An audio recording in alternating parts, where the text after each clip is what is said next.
My name is John Cerone. I am the Paul Martin Senior Professor in International Affairs and Law at the University of Windsor Faculty of Law, and also a visiting Professor of International Law at the Fletcher School at Tufts University.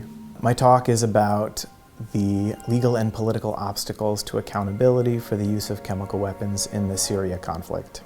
Essentially, the upshot of my talk is that accountability for the use of chemical weapons and other very serious international crimes in Syria has been elusive.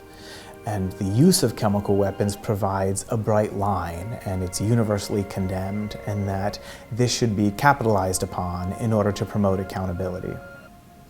The question of the use of chemical weapons does not provide as bright a legal line as we might think.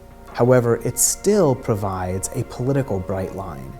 And the important thing is to use that political bright line to promote accountability and to disaggregate the different legal issues to find avenues for legal prosecution while using the political bright line as an impetus for that prosecution.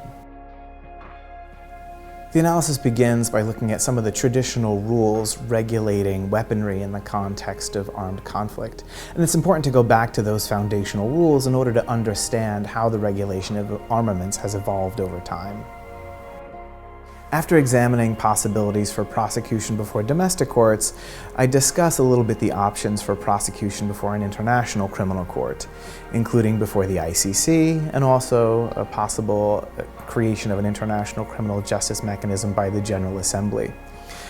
The creation of such a mechanism by the General Assembly would be difficult for some reasons of both theory and practice. I think the legal theoretical objections are more easily overcome. However, some of the political obstacles to creating a mechanism by the General Assembly would be more difficult to overcome.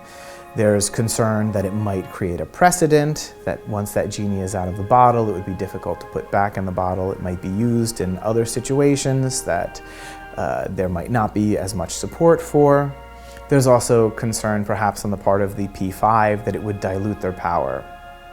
That's why instead I suggest a referral to the International Criminal Court, but a very carefully circumscribed referral limited to the use of chemical weapons.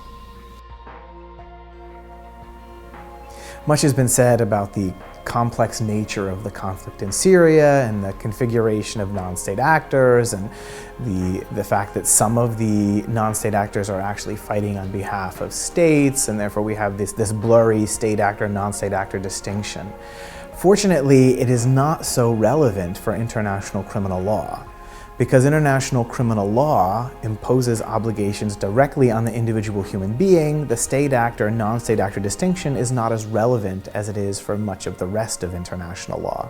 International criminal law imposes legal obligations not to engage in certain conduct directly upon the individual, and when an individual breaches those obligations, they're criminally responsible, irrespective of whether or not they're acting on behalf of the state.